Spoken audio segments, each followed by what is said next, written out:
Okay, Denny Hamlin has joined us, Virginia's own Denny Hamlin. He drives the number 11 FedEx Ground Toyota for Joe Gibbs Racing, two-time winner here in the NASCAR Sprint Cup Series at Richmond. And how far did you grow up from here, Denny? How far were you actually grew up from this racetrack? It's about 25 minutes, so probably 15 miles or so, not too far in Chesterfield. Right. So talk about being able to come here at home track. You're defending Daytona 500 champion, so that was something that you haven't been able to do since you've been here. But talk about what it means to come back here and race. Yeah, it's love coming back here, love the racetrack, and got to come here and test. Obviously, about a month or so ago, and had a good test, and all of our cars ran really well here in the fall, which is encouraging. And even through the tire change and the aero change, I was pretty happy with it. So we're looking forward to it. We hadn't always run the best here over the last few years, but we're starting to kind of get that back a little bit. And really for me, it's obviously a whole lot of motivation to come here and run well. Obviously the day race is going to change a lot of things. With the track temperature, you're going to have to run quite a bit different setup than what you would for night, and we'll try to work on that tomorrow. Questions for Denny? Let's start back in the back. Chip, let's get a question or a microphone to Chip, please.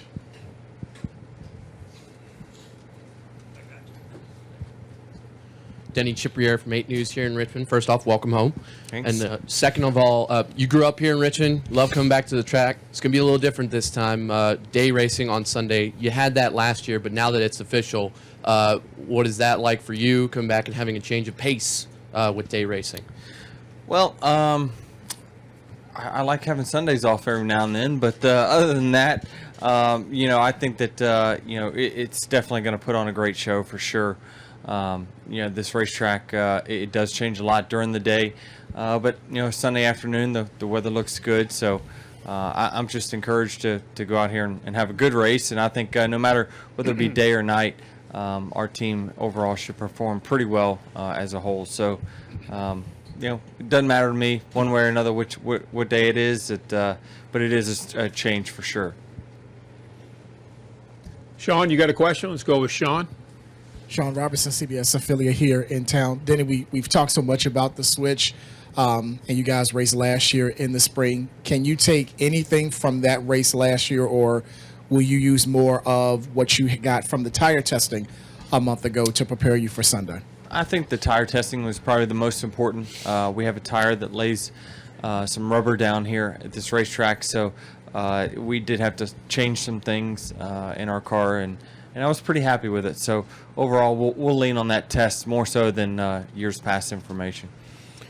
Let's go to the far left to Claire, and then we'll come back here to Mark. Claire B. Lang, Sirius XM NASCAR Radio. Denny, can you talk about the driver council support of Tony Stewart, the pitching together of the money, and the message that went out from you?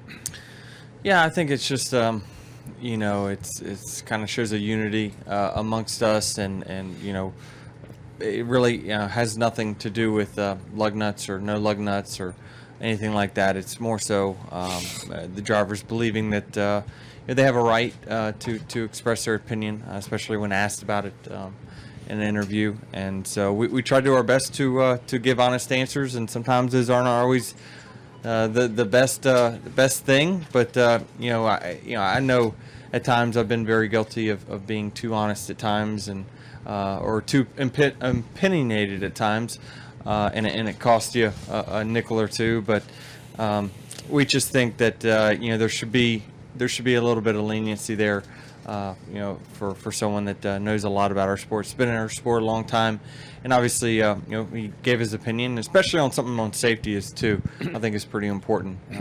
But this is all as far as what we believe. I think it's all said in the statement. Everything I'm telling you here is my opinion, in my opinion only. And where do you think the line should be? And do you think that we'll see this more from the Drivers' Council? I don't know where the line is, to be honest with you. I don't know if there is a line. I mean, there's obviously a line. But obviously we just believe that, you should be able to express your opinion as long as you're not, just totally trashing the sport itself and things like that. But I don't know. I think every situation's different. But we'll just move forward from it. Let's go back in the back. Mark? Denny, Mark Davis, NBC 12 here in Richmond. Can you just discuss, from a competitor standpoint, Tony back in the car this weekend, obviously a pretty big headline for you guys. How good is that for NASCAR and the sport and for you guys on the track? It's good. I mean, this is a retirement season for him, so it was a little bit delayed, but he's now going to be going to some of these racetracks for the final time. And I know just as in general, Tony's been around and traveling each week to the racetracks and been very hands-on with his race team, but it doesn't match being able to go out there and race with him. So I know it's all special memories for us to be able to go out there and compete with him. I know me coming into the Cup Series, being a teammate of his in my rookie season was awesome, but our relationship has grown so much further than that now that we're not teammates. And beyond. So I hope he has a great season. Would love to see him make a chase push if he can, and obviously end on a good note. Okay, let's go to Dustin and then Brant James. Dustin Long, NBC Sports. Denny, I think when the Drivers' Council was formed last year, I think people kind of had a perception of what its role was going to be. And I'm not sure people saw the role as kind of what came out last night with the statement. How has that group evolved? Is this group going into a new area and I guess essentially growing? I mean, I know it's still less than a year old. Are you guys still trying to find your way? Because this seems to be a distinct step that the council took last night that it hadn't taken in the past.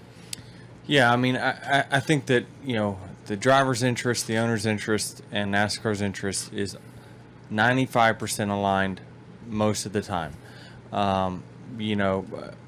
There's some things that we feel like we would like to see change. Sometimes it doesn't align with what NASCAR thinks or what the teams think. But I think that this was a pretty black and white thing from the driver's perspective to have a guy that he's coming back and he's in the middle of an interview, gets asked a question, he responds to the question, and he got fined for it. So that to us was a moment, and really for us, I think it just shows solidarity that we're all in this together as the drivers, and we want to have one voice, because that one voice is going to be obviously a little bit louder and clearer to NASCAR when we go into meetings talking about where the sport's going to head from competition to safety and amongst other things. So I think that it's grown a lot over the last year. I think our communication as drivers, the barriers that we have been broken down tremendously over the last year to two. Our meetings with NASCARs has changed the sport, and is going to continue to change the sport for many years. Right here. And mostly it's all positive. It's just every now and then, we feel like we should show solidarity to a guy who's done a lot for the sport, and we still don't want to be, so politically correct all the time, and have to filter our thoughts and think about it, because we have sponsors on our cars or owners we got to answer to, or NASCAR. Sometimes you just want to say what you feel, and we feel like you should be able to do that at times. Let's go front row here. Brant James and then Holly Kane. Brant James, USA Today Sports. Did you receive any response from the series, whether or not they didn't like it, that a public statement was issued? Maybe they preferred more, under the radar. And this incident, specifically this case, was it initiated by members of the council or outcry from the garage in general? How did this one get going? I think it's more of a council thing. I mean, that's obviously we chat on a daily basis about issues within our sport and things that we'd like to work on or change or stay the same. And when Tony informed us of the fine, we didn't agree with it, and no one agreed with it, and we thought there's something we should do about it. And so I think it was a way for us to send a message back to NASCAR not that we were trying to send any specific message, but that, hey, we just believe we should have the right to speak our opinion. And whether, I don't know whether every driver agrees with the opinion that he had or not, but it doesn't matter. It's what he was asked, and so he answered the question. So I think that that was the biggest thing for us, is that, we should have the right to speak our opinion.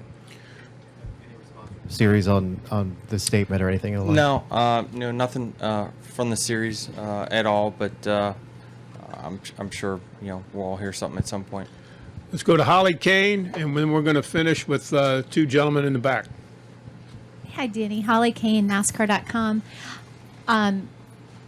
Going down a different avenue here, I just wondered if you'd talk a little bit about your season, getting the win at Daytona. Has that kind of freed you up to do some different things, and kind of where you see your team right now? I'd say trying to find ourselves is a good word I keep thinking of. It's not one word, but over the last few weeks, we've tried a lot of out-of-the-box things, and sometimes that can hurt momentum. Texas, we were very much out of the box, and we just didn't run well. Last week at Bristol, we were running pretty good till we got the nose ripped off of it on pit road. So we really couldn't see what we had there. But other than that, Martinsville, I just wrecked, being the fastest car on the racetrack, being dumb, and just, our momentum's gotten kind of halted, I guess, is the biggest thing. We had some really good runs at Phoenix and California and those racetracks. And then as soon as we get to our wheelhouse tracks, I've made some mistakes that's cost us a little bit.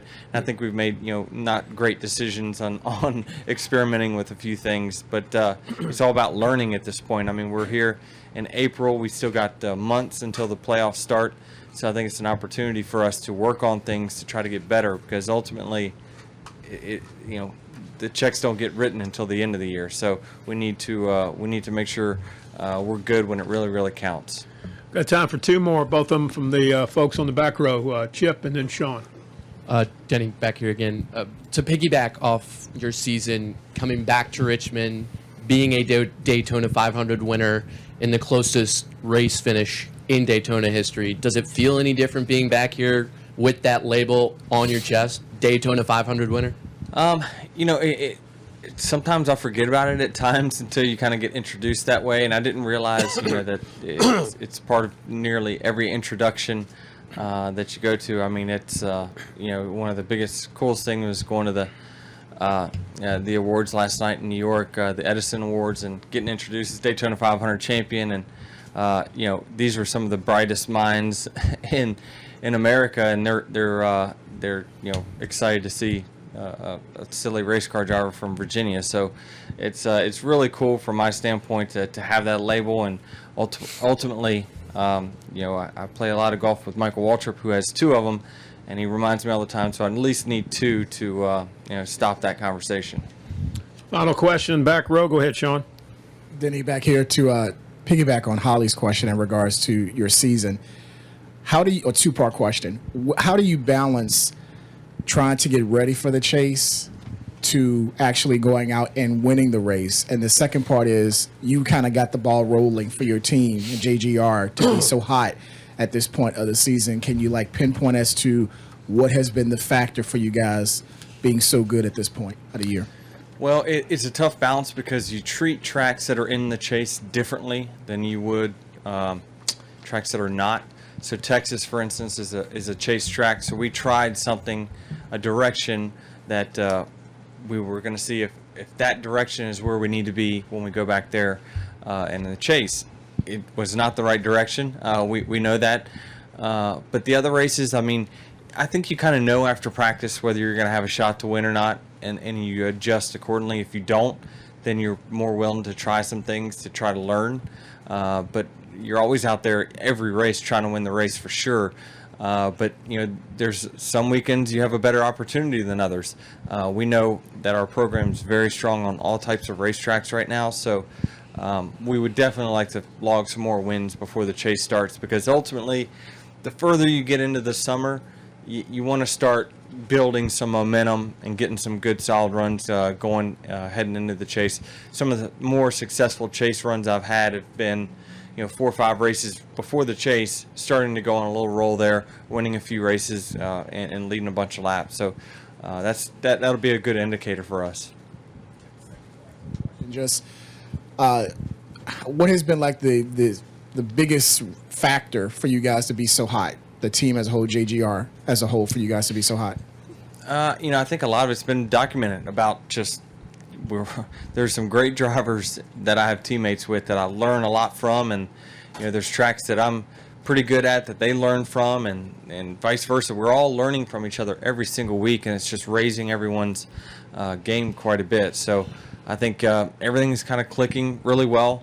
Everyone at TRD is doing a really good job of providing us the technology that we need to go fast.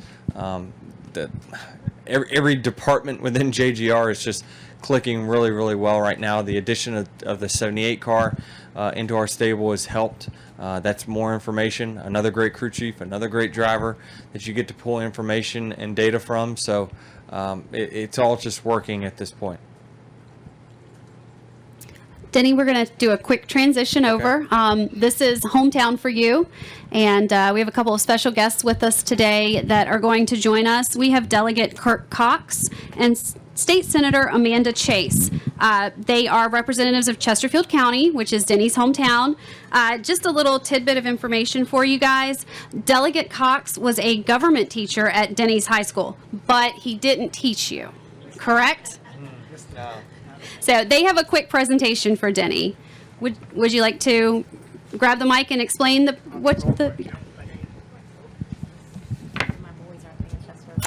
Well, we're delighted to be here. Denny is certainly our hometown hero. I taught at Manchester for 25 years. There were 3 government teachers, and I missed them. That shows you what kind of luck I've got. But this resolution is from the Virginia General Assembly, and we do these for very special people.